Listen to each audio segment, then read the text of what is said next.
to the third cigar you smoked tonight. Don't you want me to be a film producer? Yes, of course I do. Well, you'll have to stop counting the cigars I smoke. How am I going to make people believe that I'm a film producer if I'm not allowed to smoke cigars all the time? You could try shaving. Oh, that's ridiculous. I'm growing this for my next picture. You know that. Yes, and if you weren't growing a beard, you'd be practicing an accent or a limp or something. There's no mistaking you. You're an actor. You think so? Mm-hmm. And right now you look like an actor smoking a big cigar. Oh. What is this? Pamela and James Mason in a charade? Well, that's the film that I thought we might produce. Is this something you've written? No, it's mostly something that you've written. Do you remember these? Oh, yes. That's that story about the strangler in Paris that we wrote. That's the Dumas story. And that's the idea we had for a comedy to work out. That's right. Well, it occurred to me that none of these would make a full-length movie. They're just anecdotes, you know? You mean we should put them all together and make a sort of trio? Well, why not? Other people have done it. Talk film. Well, you don't have to do it if you don't like it. It's worth discussing. It shouldn't be very difficult. Now, let's just think what we should need. Well, first of all, we should need a camera. Some sound, some lamps, and one of these gadgets. We wouldn't need a very big stage, just big enough to put up about half a dozen sets. And then, of course, we'd need some actors. For this first piece, they'd have to be able to speak French, seeing that it all takes place in Paris. You and I can play the leads if we can't think of anyone more suitable. I'll shave my beard off, naturally. Can you think of anything else? Nice pictorial shot of Paris. The Arc de Triomphe. What could be nicer? Now Paris is lovely again. I can sit by my window and enjoy the pale September sunshine. Only a few weeks ago, I was desperate and ready to throw myself in the river. Even the glitter of Paris could no longer find a reflection in my unhappy, lonely spirit. But now all that has changed. I can explore the scene of my failure with bright eyes and a pounding heart, because I know that soon he'll be with me again. When I first came to Paris 5 years ago, I imagined I'd have no difficulty selling my work. I couldn't even sell those trash baskets I painted. I completely failed. The nuns are looking after her. She must be quite a big girl now. I was going to say I married this man, but more correctly, he married me because I didn't love him. Sometimes I give lessons on the piano. I never play for my own pleasure, because the girl in the next room played all day long. She played Viennese waltzes very badly. She kept making mistakes and going back. She murdered Strauss, and I remember thinking, how nice it would be if someone murdered her. Which brings me to my story. I wasn't in the habit of listening to my neighbors' conversations, but it was a hot night and I couldn't sleep. There was a man in the room with her, and it must have been he who was playing the piano. It was very different from the way she played. There was something about his voice that intrigued me. They were both speaking French, but it seemed to me that the man spoke with an English accent. I could swear it.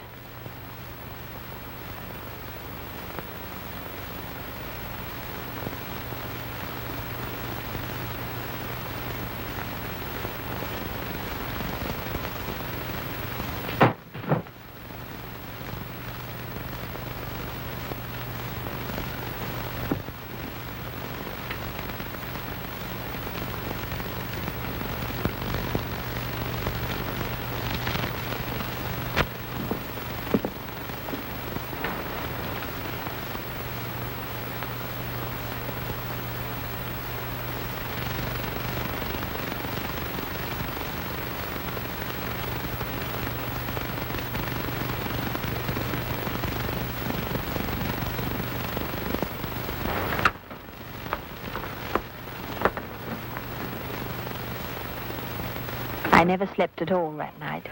Early in the morning, I heard the concierge knock on my neighbor's door. There was no answer, so she opened the door and went in. Then she let out a scream that was enough to waken the whole district. She screamed for the police, the ambulance, the fire brigade, and from then on it was like the monkey house at the zoo. I felt strangely excited. I had a secret. I knew the man who'd caused this commotion. I could could remember just how his face looked as he stood under the naked light in the corridor. There was a bond between this man and myself. He came from the same country, spoke the same language, shared my secret. I didn't want to lose my newly found importance and my pride of ownership. For the man with the English voice belonged to me. Not to these monkeys who squealed and chattered in the corridor and on the staircase. I wasn't going to give him up to them. I told the police that I'd slept soundly all night. I'd heard nothing, seen no one. The exhilaration stayed with me. I even managed to sell some paintings. And I made up my mind to save the money I'd earned and go back to England. I'd no right to expect ever to see my Englishman again. But his constant presence in my subconscious mind drew me away from Paris to a background where our paths were more likely to intersect. Suddenly, my life stood still. It said in the paper that a man had been taken into custody and charged with the murder of Marie Delbecq. That was the girl in the next room.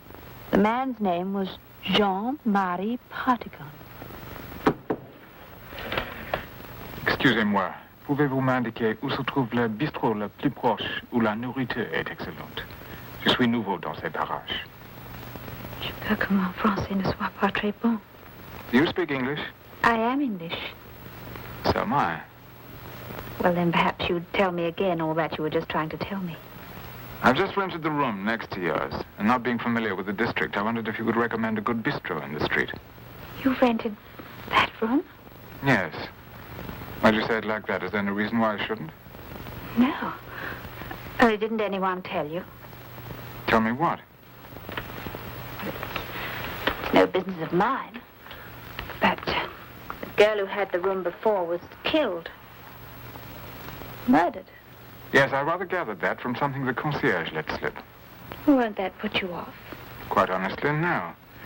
Poor woman, she was trying so hard to keep it from me. Aren't you afraid that... won't it make you feel... You mean, won't I be afraid of being haunted by the spirit of the dead woman?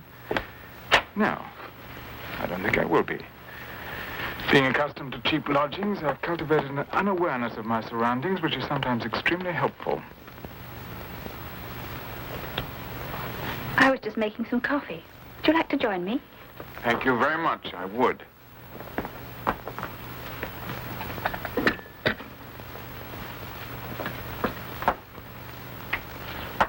Did you do this? Yes, it's just a sketch. It's very striking. The effect of the light on the man's head. I like it. Perhaps that's because it looks a bit like me. Or am I flattering myself? No, I think I see what you mean. Something about the eyes and the jawline. Is it from life? I mean, did you use a model? Is it someone you know? Oh, no. It's just an experiment in light and shade. Just an exercise. Well, if you're planning to finish it and would like to use a real live model, don't forget your new neighbor. I'll take you up on that. Just knock on the wall and I'll come running. Thank you. I learned a lot about this man in the first few days I knew him. That is, I learned all the things about which I had no great curiosity. At present, he worked in the Paris office of an American travel agency. It was the quiet season, and he had time on his hands.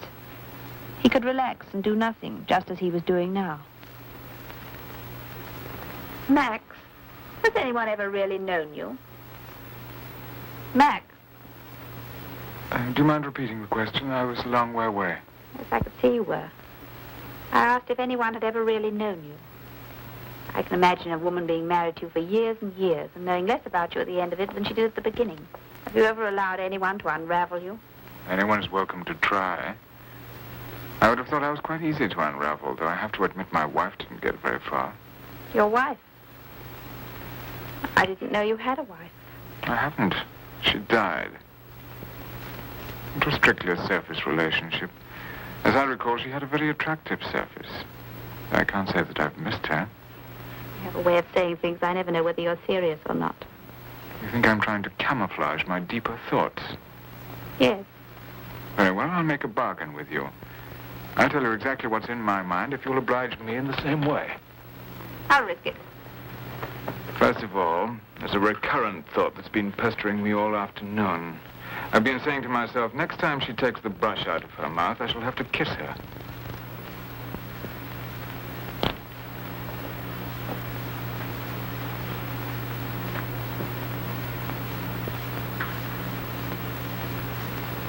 Then there's a bigger thought that's been droning away like a theme song. It goes like this. Aye, but to die, and go we know not where, to lie in cold obstruction and to rot, this sensible warm motion to become a kneaded clod. Well, I'm not very flattered. One breath you say you want to kiss me, and then turns out you've been rehearsing some gloomy piece about death in the back of your mind. Do you know what day it is today? Wednesday, isn't it? Just a day like any other day. Is there nothing special about it? No, is there? A man is on trial for his life. The case opened today. Oh, yes, that. Had you forgotten? Oh, I hadn't forgotten. I just hadn't thought about it. I hardly knew her. It's no reason why it should concern me. Yes, but you're an artist. You have imagination, curiosity, haven't you? To cause death is such a simple trick. But the act of dying is a challenge to the intellect. The newspaper owner has the highest regard for death in all its forms, but especially for one that's passionately executed. Now, here's today's evening paper, and characteristically, someone has left it open at page 2, where the headline reads, Partigon Trial opens today. Yes, I read it. But I'm not like the average newspaper reading public. I get no kick out of murders. Not even a murder so close to home? No. Now, answer me this, and remember that we're supposed to be telling each other the truth this afternoon. Do you always buy the evening paper? Not always. And you get no kick reading about murders? No. Well, I do. I got to talking to one of the inspectors on this case. Would you like me to tell you how I think this Partigon went about it, reconstruct the crime, as they say? How can I stop you? What were you doing that night? Was anyone with you, or were you alone? I was alone. Well, didn't you hear anything? Strangulation is no child's play. Chairs fall over. Things get broken. I heard nothing. I was asleep all night. It was a hot night, as I recall. I never have any trouble sleeping. Not even when she played the piano? How do you know she played the piano? The concierge told me. I gather she didn't play very well. Do you know Invitation to the Dance? I know how it goes. That was her favorite piece. Play it for me.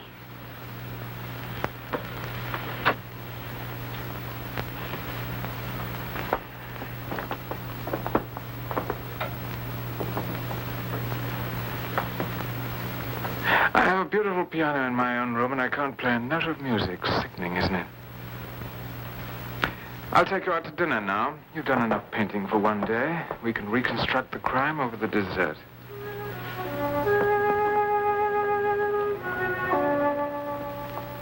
I knew beyond a shadow of a doubt that it was he who had played so beautifully that night.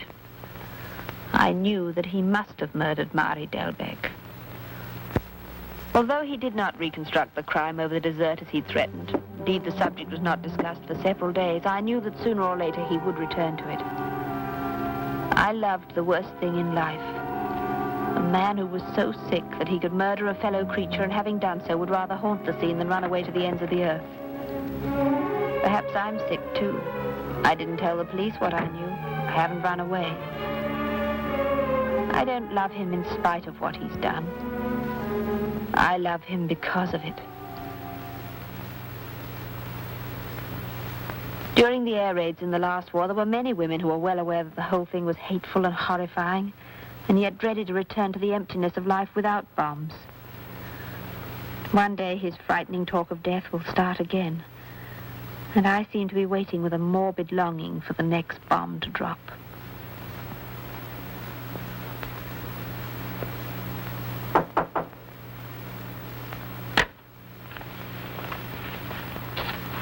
Entree?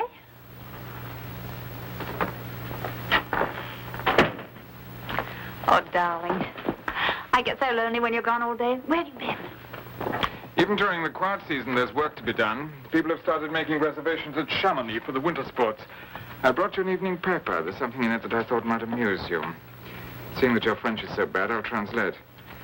The fire engine slowed down and came to a standstill in the Place Chambige. What had they come here to do, ces braves pompiers, these brave firemen? A little black and white cat was lodged in the branches of a high tree. The hero of the hour ascends the ladder as if carried on wings and brings the cat down. The owner, weeping copiously, clutches the cat against his heart.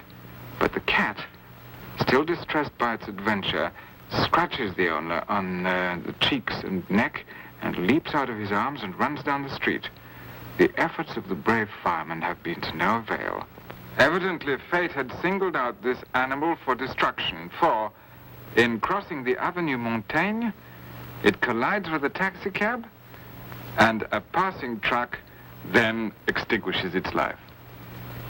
What a horrible story. I wish you hadn't read it out to me. Oh, I'm sorry, darling. I suppose I should have known better. I keep forgetting that to the average woman, the death of a cat is far more affecting than the death of a human being. The poor beetle that we tread upon in corporeal sufferance finds a pang as great as when a giant dies. This paper's full of jolly little items tonight. Did you see the headline? The jury retires. Is it all over then? Are there no more witnesses? Partagon was the last witness. He was on the stand for 3 hours. He's had it, I'm afraid. Oh, he's a horrible-looking little man, isn't he? Those eyes. Says here he was a hero of the resistance during the war. He's also spent 10 years of his life in jail. Robbery, forgery, assaulting policemen. Yes, but never anything like this. Well, who knows how many people he's killed? Do you know how many unsolved murders take place in Paris each year? No. Neither do I. But you can be sure that the police are not as omniscient as they would have you believe. We know that Partagon was a past master at knifing Germans in the back. Now, that, of course, doesn't count. That was during the open season. I want to read what he says. Why don't you pour the coffee while I summarize the evidence for you? Only one interesting thing came out. At the speed you read French, it'll take you all night to get to it. The prosecution established that Partagon had been seen entering the building at 9:30. That he'd been drinking heavily, and that the police picked him up out of the gutter outside the bar on the next corner at 12:30. He'd been seen several times in the company of the murdered girl, and once had been heard quarreling and threatening violence. He was known to have a jealous disposition, and Marie Delbecq was not strictly a one-man girl. Partagon himself was the only witness for the defense, and on the stand gave an extremely impressive performance, lucid and even gallant. You could see that the jury wanted to believe him. His words had the ring of truth about them. You say that as if you were there. I was. I slipped into the back of the court. As a matter of fact, I've been there throughout the trial, on and off. Now, to come to the interesting part of Partagon's testimony. But you never told me. Told you what? That you'd been to the trial. I didn't think you'd be interested. I want it to be over. He hasn't a chance. There were only 2 men living in the house at the time, and both of them had perfect alibis. Partagon was the only man seen leaving or entering the house that night. All the residents were questioned by the police, including yourself, I understand. And none of them admitted to having heard or seen anything unusual. No commotion, no comings and goings, nothing. Now, suppose that one of these residents suffered a change of heart and suddenly remembered things that he or she had heard that night, but which in the tumult she'd suppressed. Perhaps she'd been protecting someone, her boyfriend, say. And now, pricked by conscience, she went to the police and made a full report. Do you think they'd believe her? I don't know. I don't see what this has to do with anything.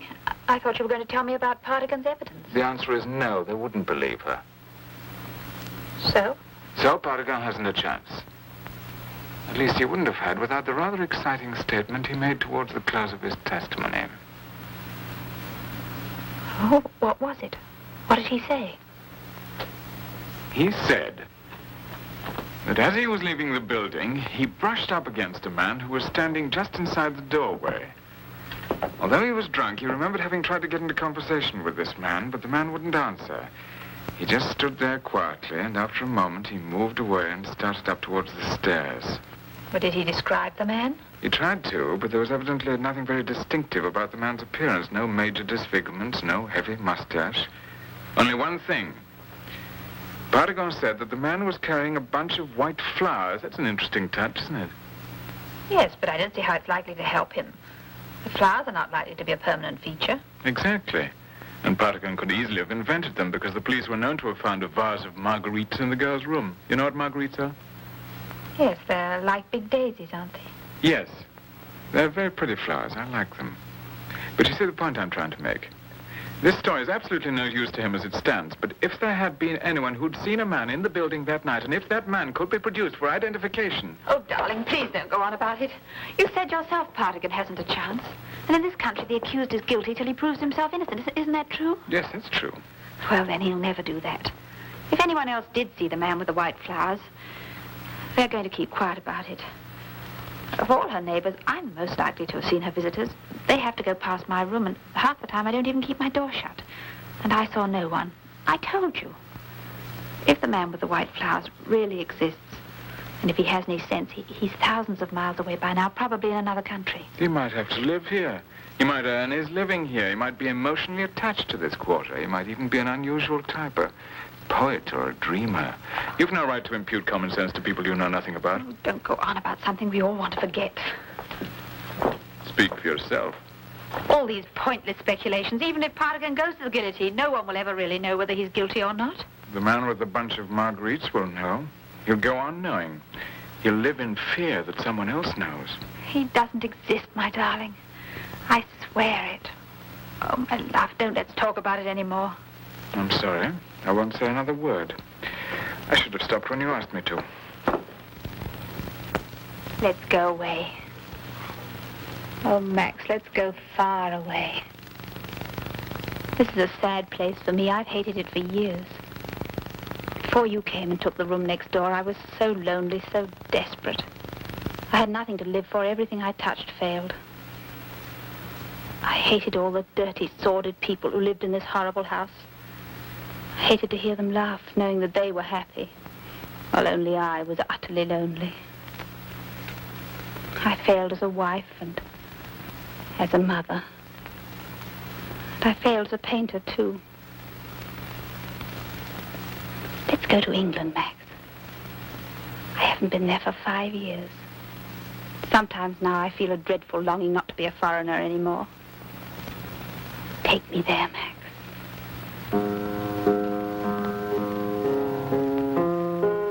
Max. I like Paris. I don't find it sordid. On the contrary, I find it stimulating.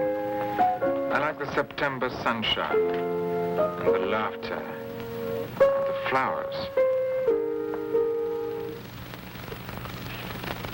Why'd you look at me like that?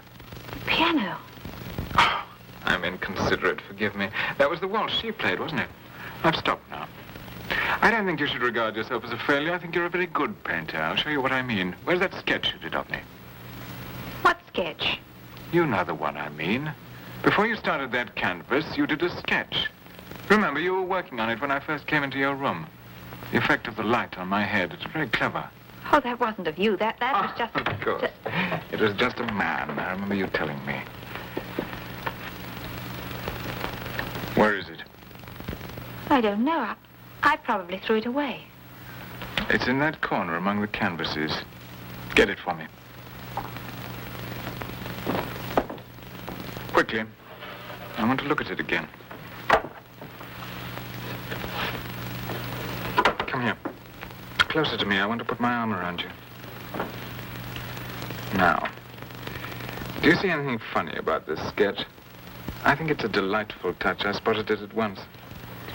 Whatever it is, it must be an accident. It was just a quick sketch. You know now, don't you?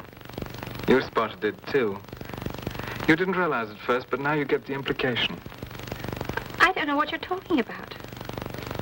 What's that? Answer me, what is it? It's just a flower. Just a flower in a man's buttonhole. Just something I imagined. Lots of men wear flowers. No, they don't. They wear roses, yes, and carnations, sometimes even gardenias. But how often do you see a man with a daisy in his buttonhole? That's a marguerite, unmistakably. This isn't an imaginary sketch. You didn't imagine that flower. You saw it in my buttonhole when I came out of her room and paused on the landing under the light, facing your open doorway. Let me forget it, Max. I can make myself believe it never happened. I swear no matter what you do, I'll never give you away. I love you. You're the most wonderful thing that ever happened to me. I was never going to let you suspect what I knew. I wanted to keep you. That's why I lied to the police. Didn't you love me then? Wasn't it true then? You weren't just pretending to love me, were you? No, I loved you. Although I knew it would have to end like this. Oh, Max. Because it has to end like this, and because you're more than a little mad, that makes you my perfect love. This is a love that will never wilt. It will survive like a pressed flower. I shall never learn that you're stupid or shallow or inconstant. Jealousy and disillusion will never make you hateful or dangerous. Now you can't even hear me say it. I love you. By your death, I swear it.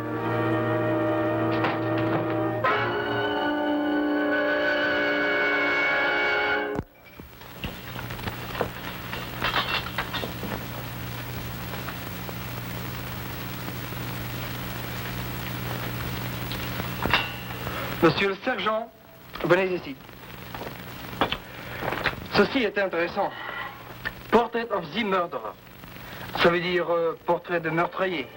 Qu'en pensez-vous? Bon, je ne sais pas. C'est sans doute une femme très excentrique, vous savez. En tout cas, en bas l'essai et l'emmener au commissariat. So the police sergeant says to the other policeman, let's wrap it up and take it down to police headquarters. It's quite a good likeness. They'll probably be able to identify the murderer from it. Is that how you're going to end the story? Well, what more do you want? Nice little execution scene? Must admit, guillotine's rather picturesque. The people are liable to be rather squeamish about that sort of thing. I don't blame them. This looks more likely. What's that you got? This is the Dumas subject, one with a duel. You remember it. And it's your chance to play a hero. Here, let me see how it ends. Ah, yes. I think I'd rather play the villain. The better part. Oh, no, please. Oh, we don't have to decide right now. Let's just think about it. Let's just try to imagine how it'll look on the screen. The officers' mess of an Austrian regiment stationed near the Polish border in the middle of the last century. A time when a man's honor was his most precious possession, and an insult could only be wiped out in blood. Well, that finishes this game, gentlemen. Yes, I'm afraid so. You win again, Lieutenant. Yes, I never thought I'd win that one. I think that makes another 24 I owe. I hope you haven't lost too heavily this evening, Captain. No, not very much. You were extremely lucky. Yes, I know. I find it a little embarrassing to keep winning from my superior officers. You don't look embarrassed, Lieutenant. Franz, bring another bottle and remove these ashes. Tell me, Von Buren, how's our new major at cards? Does he play well? Only moderately well, sir. He should be another source of income for the lieutenant. Good. He'll be here in a minute. We can put him to the test. How long have you known Major Linden? On and off for about 10 years. We were at the military academy together. Then perhaps you know why he was transferred from the Guards to this out-of-the-way garrison. I gather that he was wounded in the last campaign and has been posted to temporary and active duty. He requested to be sent here for personal reasons. Personal reasons? Yes, he's engaged to marry the Baroness Helena Tansman, who lives with her father in this town. I understand they met a few months ago in Vienna. Baroness Tansman, eh? Tell me, is she as beautiful as they say? I can't vouch for that, sir, as I've never met her. But I believe Captain Stam has. Yes, I've met the lady. She is very beautiful. You know her well? No, not well. I haven't seen her for some time. Wasn't Baroness Tansman the lady you were always visiting a year ago when I first joined the regiment? I used to see her quite often. But I seem to remember that he was always visiting someone, almost every day. That's right. I remember now. Yes, there was a time, Stam, about a year ago, when we seldom enjoyed your company here in the evenings. And I accused you of carrying on a romantic liaison. Did you, Colonel? Yes. In fact, one evening you did admit to me that you were considering making a proposal of marriage. You even went so far as to ask my advice about the best way of approaching the lady's father. Is that true, sir? Did you really propose marriage to the Baroness Tansman? Of course not. This is all grossly exaggerated. I'm sure it is. With Stam's continual bad luck at cards, I'm certain he's always extremely lucky in love. With my continual good luck at cards, I just don't have any time for love. Major Linden. Paul, how nice to see you. Max, how are you? This is Major Linden. Colonel Heisler. Lieutenant Meyerdorf. Captain Stam. Welcome to our regiment, Major. I'm very proud to join you, sir. Please sit down. Thank you. After the distinguished regiment you've just left, I'm afraid you're going to find it rather quiet around here. Appreciate the rest, sir. I'm sorry to hear about your wound, Paul. I hope it's not too serious. No, it was very slight. Your health, gentlemen. Yours, Major. I understand you play, Major. Perhaps you care for a game now. Name your own stakes. Lieutenant Meyerdorf, are you so anxious to feast the Major that you can't even wait to get acquainted with him? Oh, no, sir. There'll be plenty of time to win his money. I'm afraid, Major, in this dull post, cards are one of our main occupations. I don't think Paul will have much difficulty in occupying his spare time. Oh, yes, Major Linden. I hear you've recently become engaged to be married. My congratulations. Thank you, sir. Have you had the opportunity of seeing your fiancée since you arrived? Yes, I had dinner with her this evening. That's why you are unable to dine with us. I'm sorry, sir. Very understandable, Major. Have you found suitable lodgings in town? Yes, sir, I've taken a house. It's a little bigger than I needed, but it has one advantage. It has a garden large enough for target practice. Target practice, Major?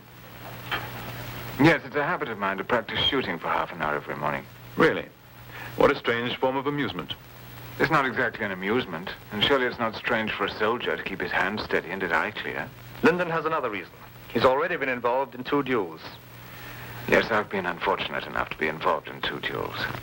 I don't see that you were unfortunate. You're still here. Surely it's your opponents who are unfortunate. As it happens, both my opponents are still living. Perhaps I expressed myself badly. What I meant to say that a duel is always unfortunate for both parties involved. And yet you practice shooting every morning to be ready for your next duel. No, I practice shooting every morning, but in the devout hope that there will be no next. It seems to me that there are some things in life that a gentleman leaves to chance. He does not prepare for them. I think we've had enough of this discussion. How about that game of cards? Meyerdorf, will you shuffle? Oh, yes. Speaking of cards, let me illustrate what I mean. Pass me the deck. Now, I have no doubt that if I were to practice shuffling cards for half an hour every morning, I'd soon become very expert. So expert, in fact, that whenever it was my turn to deal, I'd always be fairly certain of giving myself the advantage. Captain Stam.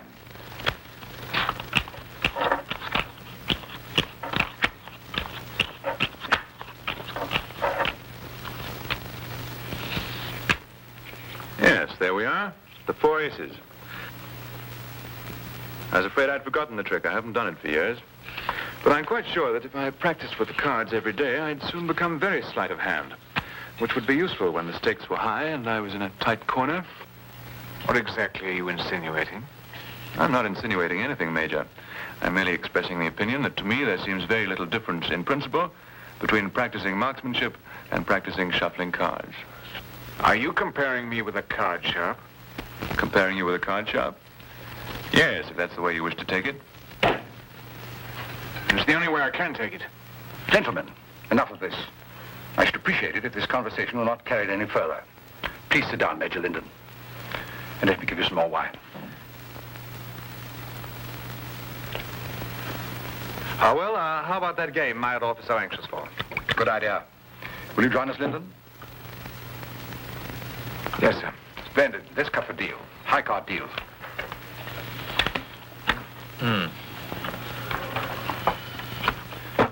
King. I see to be the highest. Linden, I hope you won't have any objection to my dealing after showing you how expert I am in card tricks. Any extra skill you may have, I'm sure you will not put to unfair advantage. Thank you. You've been at the front more recently than we have. What's your opinion on the progress of the war? I think it's going fairly well, sir. As you know, most of the action is in the northern sector. Our lines seem to be holding firm. I put in for a transfer to a frontline regiment. I hope to see some fighting before long. Well, naturally, we're all anxious for more active duty. Linden, I wouldn't have thought that a man so expert in the use of firearms as yourself could be spared from the front. You know perfectly well that Major Linden was sent here on account of his wound. Oh, yes, your wound. I'm glad to hear it so slight. Thank you.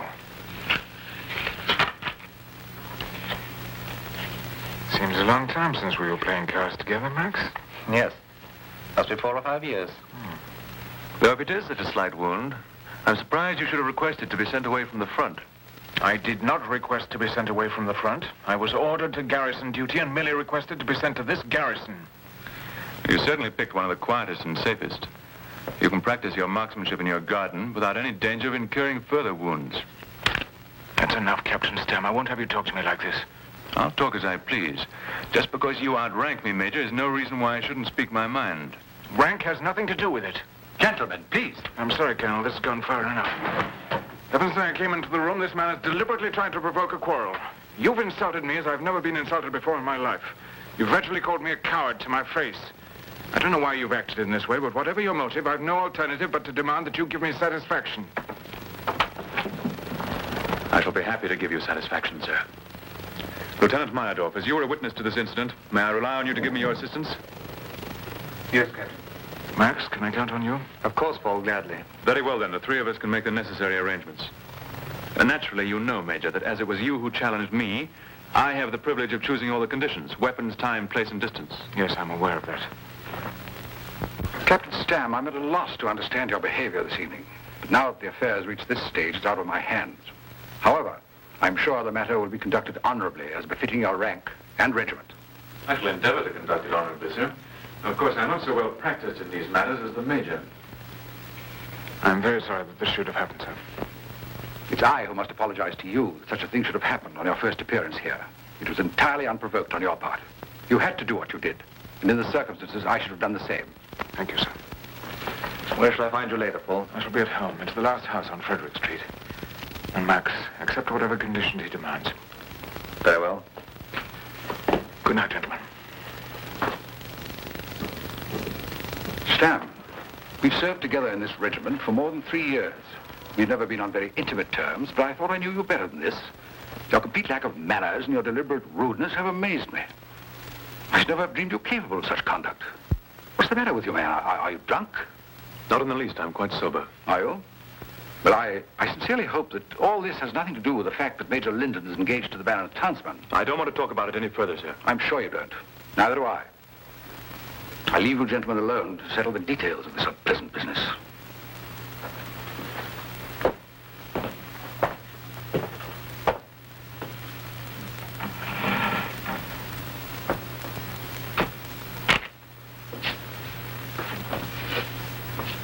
The conditions of the duel will be as follows. The weapons, pistols. The time, tomorrow at dawn. The place, the old barn behind St. Andrew's Church.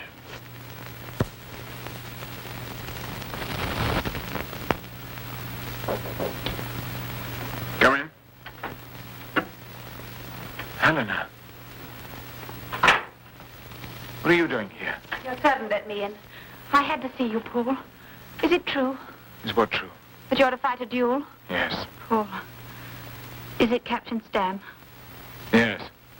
Oh, I knew it. I knew it. Weren't you told who my opponent was to be? No, all I heard was that the new major who'd only just arrived was already involved in a duel. Then how did you know it was Stam? Oh, something I have to tell you. I should have told you before. If I had, it might have prevented this from happening. What is it, Helena?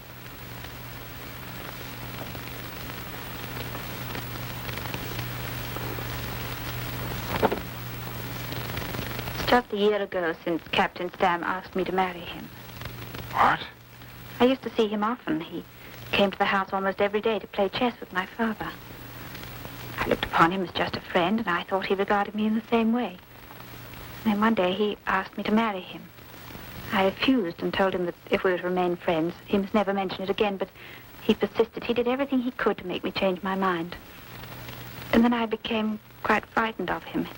Just to get away from him that I persuaded Father to take me to Vienna, where I met you. And since you came back from Vienna, have you seen him?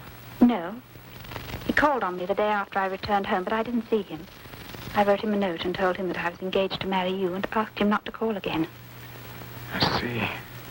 Oh, Paul, please don't fight this duel. I'm to blame for it. And if you were killed, it would be because of me. How do you think I could live the rest of my life knowing that? You mustn't for my sake. I'm afraid it's too late. There's nothing I can do now. Oh, it's not too late. This stupid little town. Who cares what happens here? Whether you fight the duel or not, what does it matter? I'm afraid it does matter. Oh, why? Why? darling, you know why. You know the code of honor under which we live.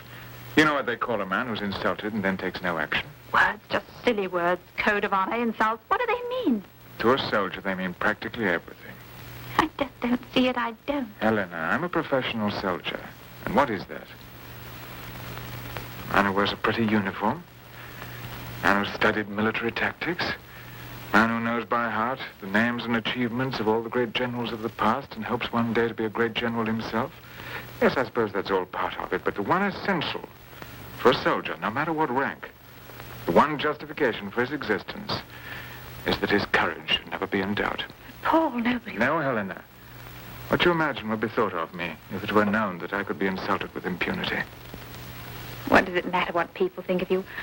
I don't care about other people's opinions. I want you and only you. You could leave the army. We could go away and get married and live quietly somewhere in the country. It doesn't matter where. And change my name, perhaps. No, Helena, there's no happiness for us that way. Oh, I'm sorry, Paul. I didn't know you had a visitor. It's all right, Max. Come in. Helena, I want you to meet my old friend, Captain Max von Buren, Baroness Tansman. Well, what have you arranged? Is it all settled? You can speak freely. The Baroness knows about it. She came here to try to persuade me not to fight. You have my sympathy, madam. Paul, I've just left Stam. The conditions he insists on are fantastic. Myadolf and I argued with him for half an hour with no success. Then I hope he accepted his terms. Well, finally, yes, you told me to. He's determined that your skill with the pistol shall be of no advantage to you. Yes, I'd expected that. He insists on fighting at very short range, I suppose. Yes, Paul, very short. Don't you see he's tricked you into this? You mustn't fight him. Don't you see he's mad with jealousy? Darling, I have no choice in the matter. If I do not accept Stam's conditions, I shall be known as a man who only defends his honor under favorable circumstances. For me to withdraw now is exactly what he's hoping for. What does it matter what he's hoping for? Don't let him do this to you, to us. Captain von Buren, you've known Paul longer than I have. I beg you to persuade him not to fight this duel. Paul must do what he thinks is right. Well, what are the conditions? Time, place? 6 o'clock tomorrow morning. The barn behind St. Andrew's churchyard. The distance? 15 paces? 10 paces? Less? 1 pace. 1 pace? What do you mean 1 pace? You are to stand 1 pace apart. Arms to be extended so that each pistol is 6 inches from the other's heart. Each pistol 6 inches from the other's heart. This isn't a duel, it's a murder. Don't you see, he is mad. You can't fight him. You'll both be killed. No, they will not both be killed. Only one of the pistols is to be loaded.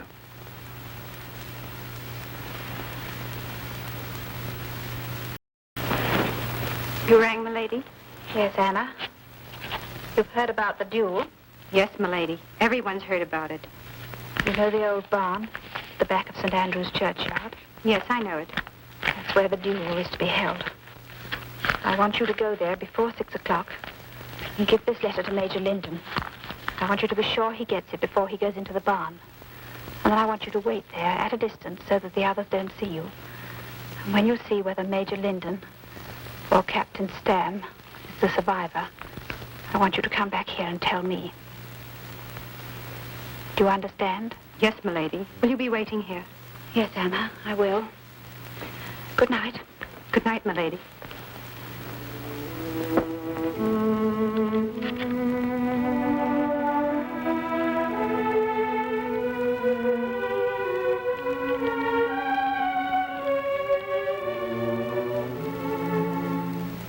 My darling father, this is perhaps the last letter I shall ever write to you. Tomorrow morning, a duel is to take place between Captain Stam and Major Lyndon, whom you know I love more than anyone in the world. The terms of the duel are such that one of them is bound to be killed.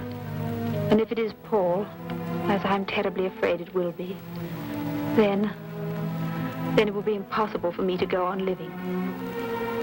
I will complete this letter to you tomorrow morning after the duel, when I know Paul's fate and mine.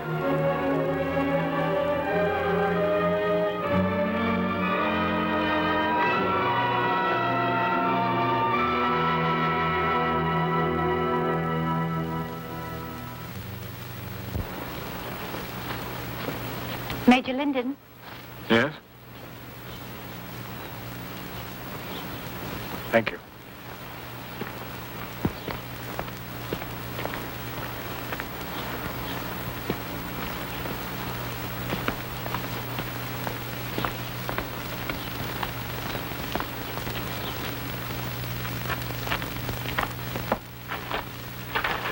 This is the place. It's a very picturesque setting. You must be early. Paul, this is one last plea.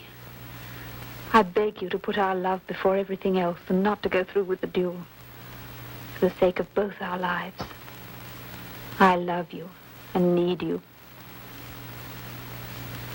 Oh, here's Colonel Heisler. Good morning, sir. Good morning. Good morning. Major Linden, allow me to present Dr. Colmar. You know from Durham, I believe, Doctor. I apologize for getting you up so early, sir. I see you brought your instruments with you. Yes. But if this duel is going to be fought under the conditions described to me, I don't think they'll be of much use. It is obvious that no one will be wounded. One of you will be dead. Good morning. Good morning, Doctor. Well, is everyone ready? Shall we commence? It's just about to strike 6. Before we go any further, I assume there's no hope of reconciling you two gentlemen. But surely it's not too late to change the fantastic conditions under which you're to fight. The conditions were agreed to by both parties, and I don't propose to change them. Of course, if Major Linden is afraid to engage in a duel in which he has no advantage and wishes to withdraw, I'm sure we shall all understand. Let us proceed. Mydorf, will you mark the distance?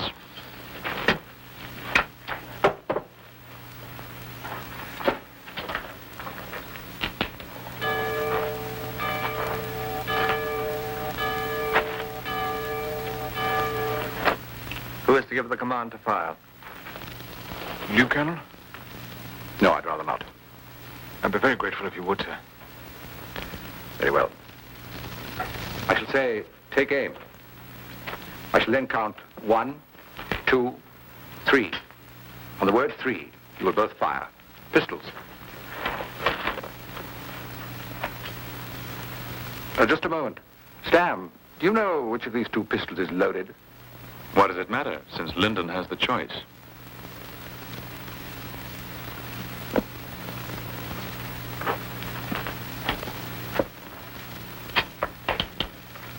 Will you take your positions, gentlemen?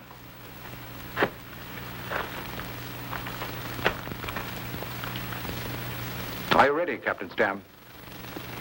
Quite ready. And you, Major Linden? Yes, sir. Well, how do you feel now? In these circumstances, all those hours of target practice are rather wasted, aren't they? Take aim.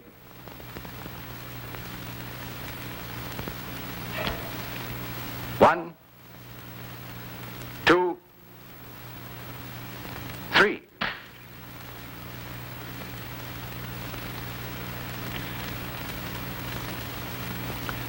It seems you made an unlucky choice.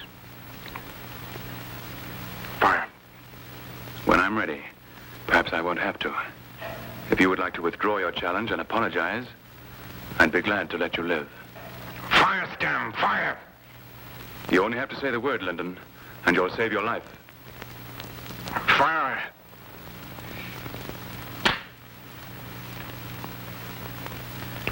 Yes, I must confess I've played a little trick. Neither of the pistols was loaded. You're a braver man than I expected, Linden. Stay where you are, Stam. I've not yet grasped the full significance of what you've just done, but I'm sure it's one of the most despicable acts I've ever witnessed. Really, Colonel? Would you prefer it if Linden lay there dead? That is not the point. Meyerdorf, did you know that neither of the pistols was loaded? No. Captain Stam didn't give them to me until just before we got here. He told me one of them was loaded. I'm sorry, sir. I suppose I should have examined them. That's all right, Lieutenant. Captain Stam, without any risk or danger to yourself, you've put Major Linden through a terrible ordeal. You've made him go through all the sensations of a man facing certain death, while you yourself remain perfectly at ease. It is not conduct befitting an officer of this regiment. or any other regiment. And I'm sure I speak for all of us when I say we cannot continue to serve with you. I shall be obliged if within 24 hours you let me have a letter resigning your commission. As you wish. A very clever little scheme. Yes, Paul. If you had weakened, if you had begged for your life as he expected you to, he wouldn't have had to fire his pistol, and his trick would never have been discovered. I'd like to say how proud I am of the way you conducted yourself. Fred, there's very little to be proud of. On the contrary, after this incident, no one's likely to question your honor or bravery.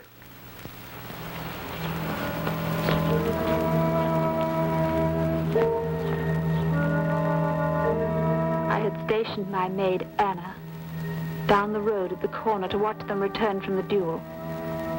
And only a few moments ago, she saw Stan go by, alone. So forgive me, and take care of yourself always. Your loving daughter, Helena.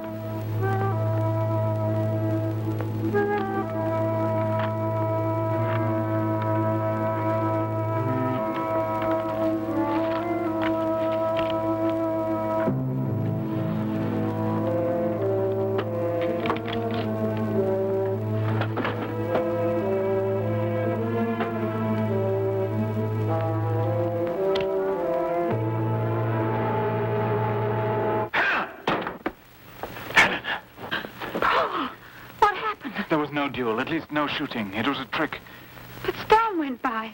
Stan went by alone. And you thought that I... Oh. No, Paul. Promise me that... Helena.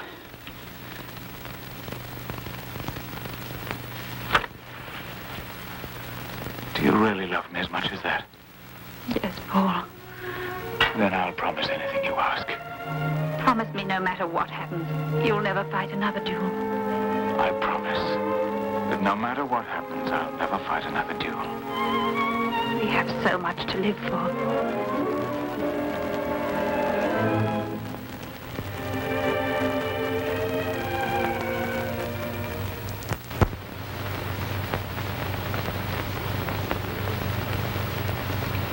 I promise never to fight another duel, he says. Do you think he'll keep his promise? I think that lady will be capable of keeping him in line. Oh, I'm sure they both had the best intentions in the world, but a man can't change his nature.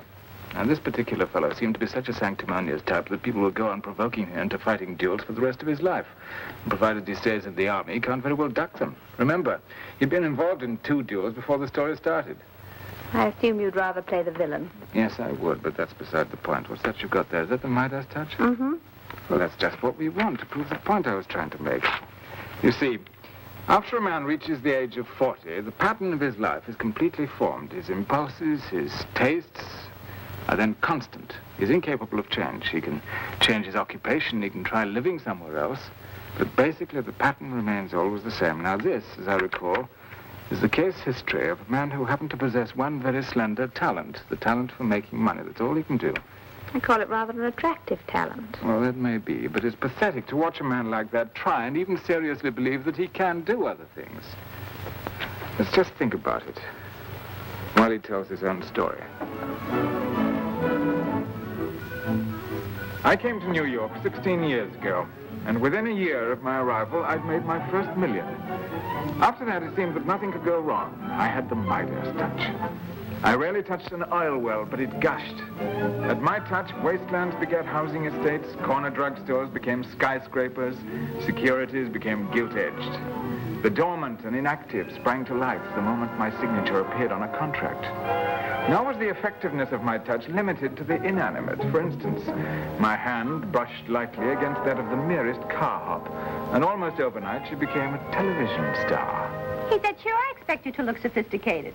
All right, I said, and you dress every night. That's the least the public expects. And what do you think he said? I've no idea. Get me Blodgett's in San Francisco. He said, so what are you beefing about? It's deductible. Deductible, huh? He has a point there. Deductible, my foot. I can't afford it. Get me Oh, Blodgett's in darling. San Francisco. I see that you have some pretty things. Oh, I forgot to ask you. How did the TV show go last night? Oh, there was one man in the audience I could have killed. He kept laughing right out loud. Laughing? Can Isn't you that good? imagine? I mean, I'd be reading a poem, say, that someone had sent in. And this gink would let out this horrible laugh of his. Pretty good some of them were, too. There was one that a plumber sent in. If my memory serves me correctly, his option expires on August the 16th. Who does he think he's kidding? How much does this other guy want for his radio station? He'll sell for $500,000. Buy it. Oh, yes. When you've said your last good night, Jonah, listen. Yes, darling, I am listening. When you've said your last good night, turn out your Borealis lights and think of all the things you've done, and can't you bless Who handles the Borealis account? A good boy and man. Ah. Plumber, imagine. A plumber? Who Careful, was he? The man who sent it in. Oh. I thought it was kind of cute. Great, darling, great. Send a memo to Johnny Mound. Mention that space will be available on this radio station we just bought in. What's the name of the city? A Topsy. A Topsy. A Topsy? $500,000 for a radio station in a Topsy? $350 tops. Tops for How did the show go? Oh, yes, you were just Well, telling if it me. hadn't been this guy who kept laughing, I could have killed him. There you are, sir, now. You know, the agency were just crazy about your show, Miss Townsend. They simply raved. You know how it is when someone keeps laughing. Well, how in that San Something Francisco awful must call? have happened. Oh. Check that number. Something. Oh, Bill, have you got it with you? Right here, John. The geologist report. What happened to that San Francisco I want you to have it call? with you as an exhibit. When the stockholders see that, we won't have any more trouble with them. Berg, get that report. The last 4 pages. Uh-huh. Let me get a little powder. You were sensational. I caught your show last night. The first half, I'm ashamed to say I missed. But you were wonderful, just wonderful. Oh, you saw me last night? Oh, I feel so embarrassed. And when you had the fellas change hats with the girls, that Long wasn't the distance operator. greatest thing. I'm having That guy trouble on a who call kept to San laughing. Francisco. I could've Rosemont, killed him. 4681. What guy was There's that? an extremely ambiguous what clause happened? here. Bill, Well, yes, Berg, yes. quit sure. fooling with that thing. You pay attention to this, too. There's one sentence here that says that we can buy stock at any time within the 12-month period, and the next sentence virtually contradicts this. The whole clause will have to be redrafted. Oh, honey. About tonight. I'm afraid I shan't be able to get away until after 10. Oh, I'll Jonah. tell you what I'll do. I have Bill, you wouldn't mind, would you? You pick Dottie up at 8 o'clock. Would that suit you? Pick Dottie up at 8 o'clock and take her over to the Rainbow. Glad to, John. Order dinner if you're hungry. I'll join you as soon as I can. Anything at all. So long, honey. What most men want and spend a lifetime trying to acquire, I already had. But I wanted something else, and I hadn't the faintest idea what it was. And the reason for my working 16 hours a day was simply an effort on my part to avoid having to find an answer to that question. I suppose that I might have gone on avoiding it indefinitely if it had not been for the accidental intervention of Jack Studevant, the theatrical producer, who had come to my office to borrow money for one of his shows. Here was a man whose income in a good year might be $500,000, but who rarely had the kind of money that it takes to buy a new suit. He'd explored every known method of losing money. But he also represented a very large chunk of that indefinable something that I wanted. Whenever he created a work of art, I wanted part of it. And I was ready to pay him for it. Are you sure 150,000 is going to be enough? Ample. Great combination, this. Your money, my talent. Oh, thank This you. time I recommend that you find a formula for cutting your running costs. With your last show, you ran to capacity for 9 months before you were out of the red. Well, this time it's going to take even longer. Don't kid yourself. This time we're going to have 2 orchestras. 2 orchestras? Yes, 2 orchestras, one in the pit and one on stage. So what about your income tax? What about my income tax? Well, don't you want to clear yourself with the tax authorities? I can hardly see what this has got to do with having 2 orchestras or not. I seem to remember that you owed the government something in the neighborhood of $150,000 in back taxes. I was hoping that with all the money you made on your road shows last year, you might be almost in the clear by now. How naive can you get? How much is it now? 200,000? Yes? Who's going to handle the byproducts? Why, we are, of course. Didn't we foreclose on the Evans factory? Well, if that isn't enough, take up as an option on the 2 adjacent sites. Yes, get the bank to cover it. What's the hurry? Didn't finish talking. Oh, we finished talking about my income tax situation. Now, if you want to talk about anything else, you'll find me in the bar downstairs. Good drink. Oh, I had one already myself, thank you very much. Doesn't taste the same in an office, though. I'm expecting an important call from San Francisco. You go ahead. Go down to the bar if that's what you want. I'll join you in a few minutes. Jonah, I have a wonderful idea. Why don't we both go aboard my yacht and take off for a few days fishing, Your yacht? You mean to say you haven't sold that yet? Why would I want to sell my yacht? The crew, the upkeep, the harbor dues. Jonah, this is my yacht you're talking about. Yeah, but what about your income tax position? Oh, Jonah, you're pathetic. Really, you are. I'm awfully sorry for you. that you should have the audacity to sit there and criticize the way I live. You think a yacht is a waste of money because you wouldn't know what to do with it. You prefer to buy 5 and dime stores. Your only hobby is to sit in your office here and cultivate your ulcers. I have no ulcers. Oh, well, all right, so you have no ulcers. But instead of taking advantage of this situation and eating the most beautiful food that money can buy, what do I find you tucking away? A club sandwich and a carton of drugstore coffee. You have no interest in the world strong enough to wean you away from this sordid accumulation of wealth. You're nervous, you're excitable, you're... Oh, Johnny, you're ridiculous. I'm the least neurotic person in a neurotic world. If I were neurotic like the rest of you, I wouldn't be so happy. Happy? Huh. Oh. Yes? Johnny Watson? He's gone to the ball game. My call! Send for Lights, Caddy. Responsible interfering. Jonah, I'm sorry. I really am sorry. I didn't mean to hit you. But for some reason or other, I just can't abide people hitting me in the face. I never could. That's what broke up my last 2 marriages. Oh, Jonah, open your eyes. Please believe me, I didn't mean to hurt you. How are your teeth, huh? Are they all right? None of them broken? Oh, come on, let me help you up. That's it. There you are now.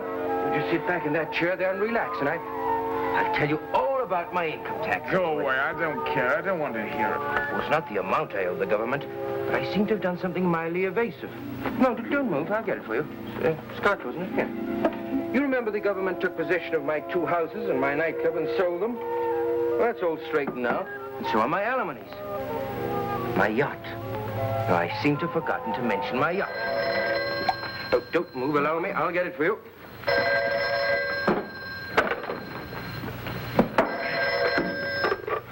Speaking, yes. Oh, it's you. Yes, darling, I didn't realize Yes, I'm sorry, darling. I was tied up. Well, you mean to say the restaurant's closed already? Oh, well, Bill will be able to take you home, all right, huh? Yes, darling, I'm sorry. Yes, I'm sorry. Good night. Yep. Dottie, she's mad. I work all night, she gets mad. If I hadn't worked 16 hours a day, I'd never have pursued Dottie in the first place. And I wouldn't have worked 16 hours a day if I'd been the sort of person who knew what he wanted.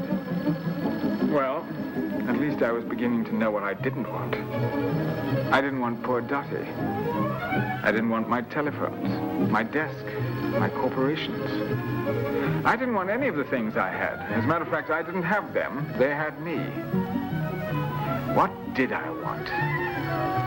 After an undignified exchange of blows with my oldest friend, I just couldn't go on without making a determined effort to find out. Huh. All right. I'd let the telephone ring. I'd walk out on my empire. Somewhere along the line, I'd lost track of my original objective. I'd go back to where I'd started from and see if I could pick it up.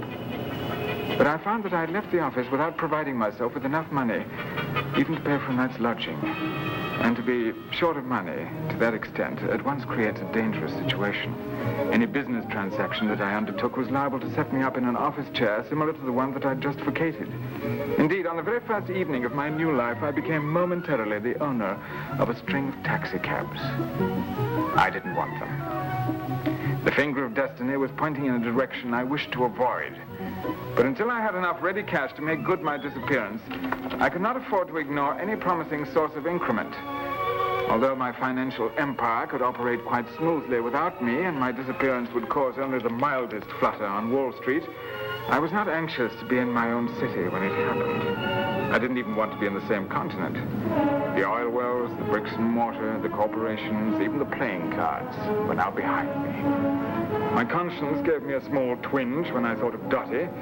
After all, she was very fond of me, but she was not the sort to remain unsponsored for long. For me? Why, it's lovely. It's not everyone who can become a nobody at the drop of a hat. I was now faced with the task of making enough money to live on without applying my own special brand of business acumen. I was dismayed at the diversity of talents in which I now found myself to be lacking. But the man of character who aspires to a certain position in life will not long go unrewarded. And I found almost the perfect career in which to pass myself off as a nobody. It afforded me plenty of fresh air and some opportunity for reading. Here, what do you think you're doing? Get on with your work. But it was hardly the rich, full life that I was reaching for. The higher I rose in the social scale, so my frustrations multiplied. I could not bear to see telephones remain unanswered. In the past, some of my best friends had been telephones. Then there were certain fields of activity in which my expertness was beyond question. But I found that when separated by a sheet of glass, card players showed a lamentable lack of tolerance towards kibitzers. And not only card players. I began to realize that every window has a right side and a wrong side. I was definitely on the wrong side. I discovered one of those rare households still wealthy enough to employ a full complement of domestic servants. Her name was Lily. She was a conscientious girl with excellent references. Here, take your dirty things off my clean ironing. And a sweet, unspoiled disposition. I'm sorry, darling. I wasn't thinking. Her mistress had a less attractive disposition. Fortunately, I saw very little of her. Nor did the master of the house ever allow me to see very much of him. He was a retired tycoon who'd operated on both sides of the Atlantic. He'd even had dealings with some of my own corporations. We'd never met face to face, and it was unlikely that he'd even seen my picture in the paper. Nevertheless, I thought it was just as well to fortify myself with an alias. Babcock. Yes, sir. There were 3 buttons missing from the shirt you laid out for me this morning. I'm sorry, sir. An oversight. Is there anything else, sir? Isn't that enough? Yes, sir.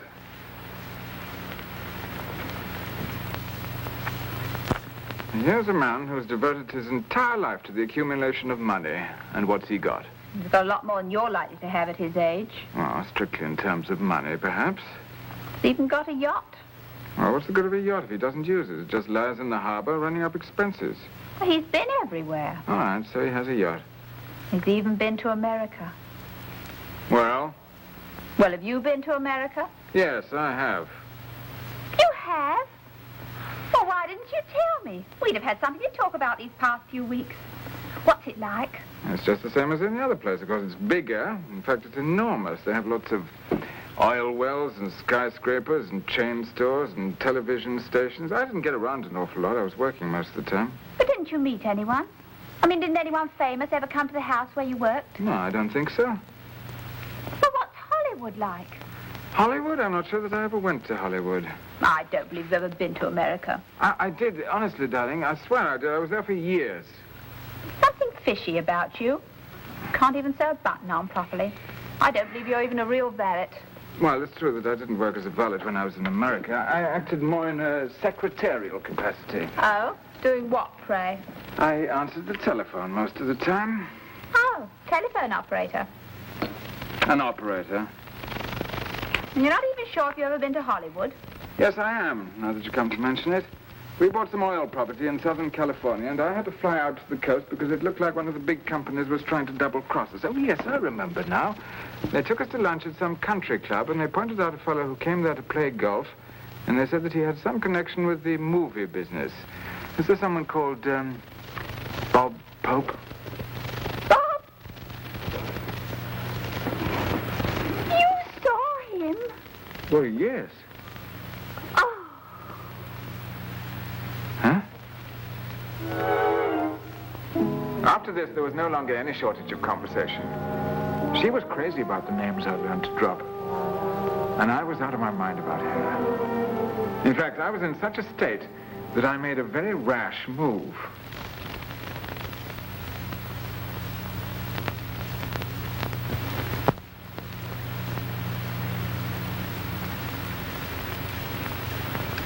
Why, Babcock, do you know I haven't made a move in 3 weeks? I noticed that, sir. My opponent lives in Mexico. In his last letter, he threatened to checkmate me in 3 moves. Checkmate in 3 moves. Ha! Why, if he doesn't take my castle, he's done for. Well, if you'll excuse me, sir, I think I should go upstairs and turn down your bed. Nonsense. Just every day I find myself a chess player. How about a game now? If I can be of service, sir. You can sit down and set out the men while I put in a call to Mexico. And tell my friend I've got him on the run. Cigar? Why, thank you, sir. Do you, play for money? Well, he asked for it.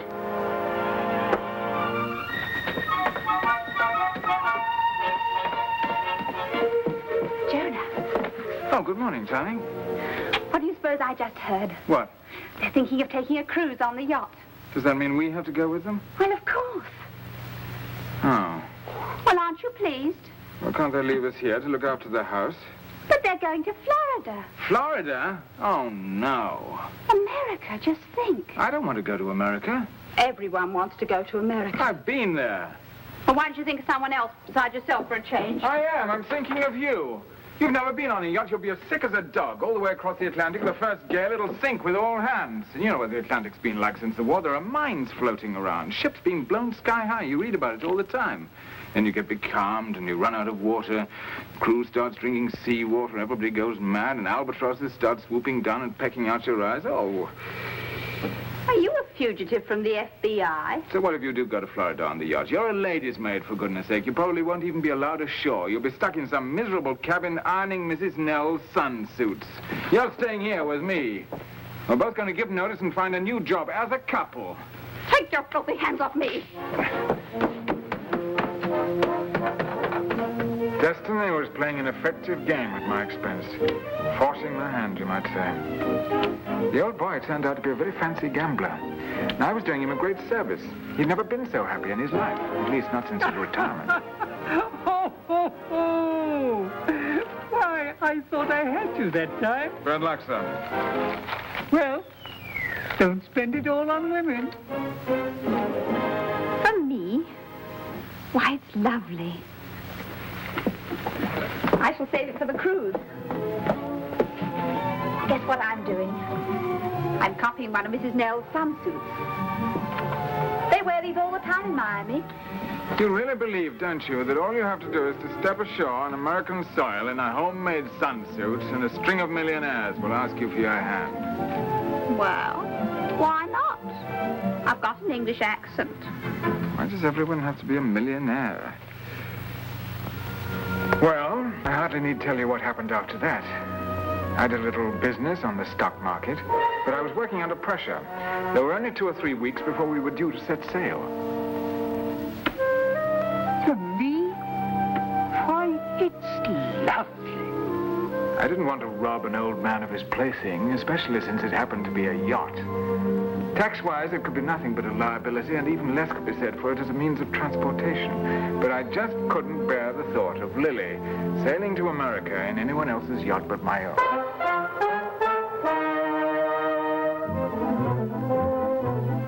Destiny had been tugging at me ever since I left this office, and finally she made it. She tugged me back into line. Yes? Movie theaters? Who wants movie theaters nowadays? Yes, I know the lots are worth that much, but what are you going to do with the bricks and mortar? As I was saying, each man is the victim of his own destiny. Nuts.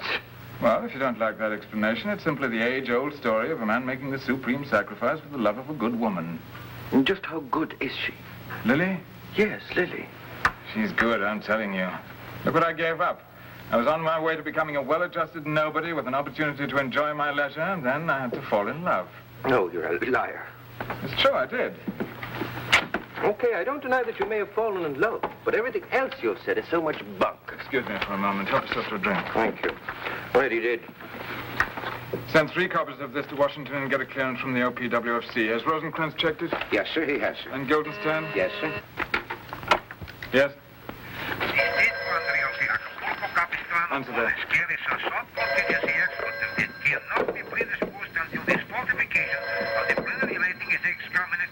Excuse me, sir.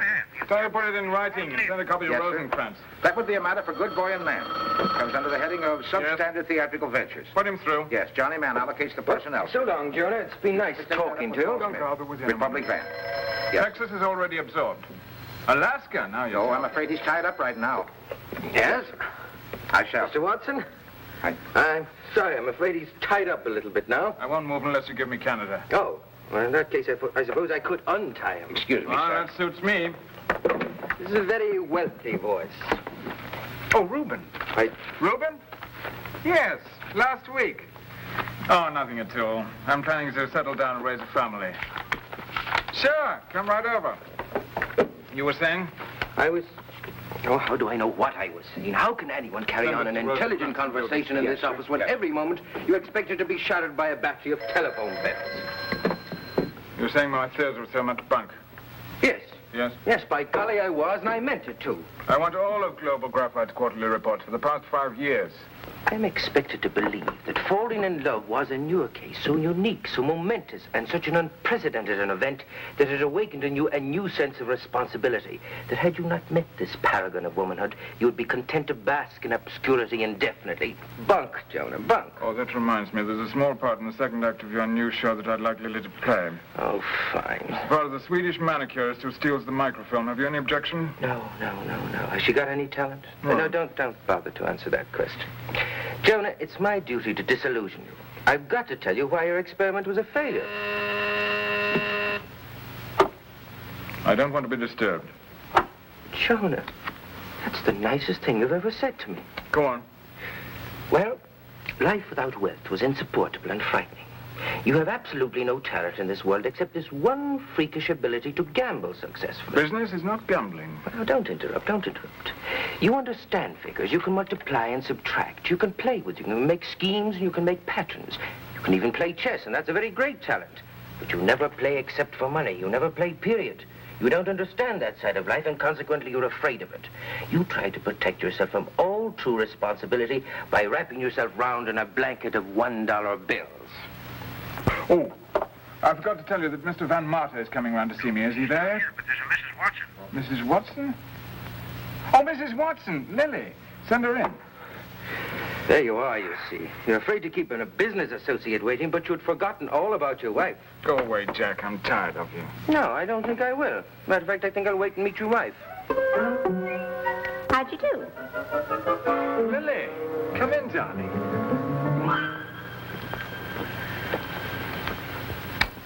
I want to introduce my old friend Jack Studevant, my wife Lily. Charmed, I'm sure. How do you do? Jonah, what do you suppose I've been doing? I've no idea. I've been seeing the woman about my clothes. Which particular clothes? The clothes for the show, of course. Oh, why, yes, of course. I'm playing a part in a new musical show that Jonah's backing. Oh, how nice. Mr. Studevant here happens to be the producer of the show. You two ought to get together. Well, what a coincidence. I've heard of you. You're quite famous, really. Jack Studevant presents. I've seen it on the tops of theatres. Oh. Well, I suppose I ought to tell you what I was thinking of wearing. Hello?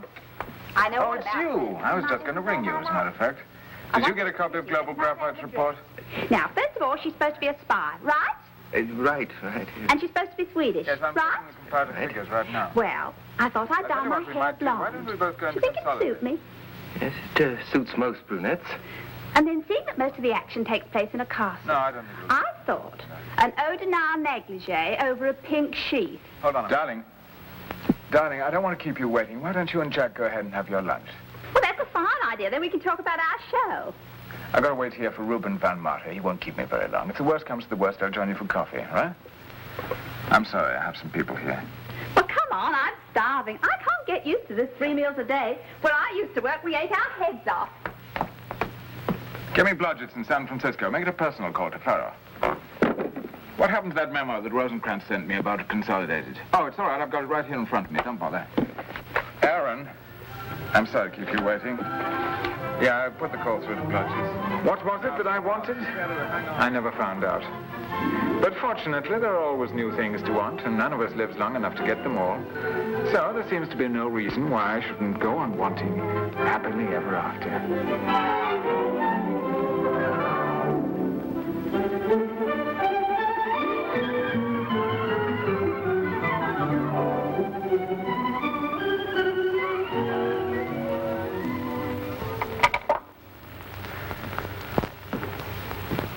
story of your life. What do you mean by that? Well, don't you see, you want to be something that you're not. Didn't I hear you say you wanted to be a film producer? Yes. Well, you just don't have the temperament for it. You'll talk about it, but you'll never do anything about it. You're just like Jonah Watson. He'll spend the rest of his life making big business deals over long-distance telephone. And you'll spend the rest of yours growing beards and dressing up as Rupert of Hentzau. You'll never produce anything. It's a very depressing thought. It might have been such fun.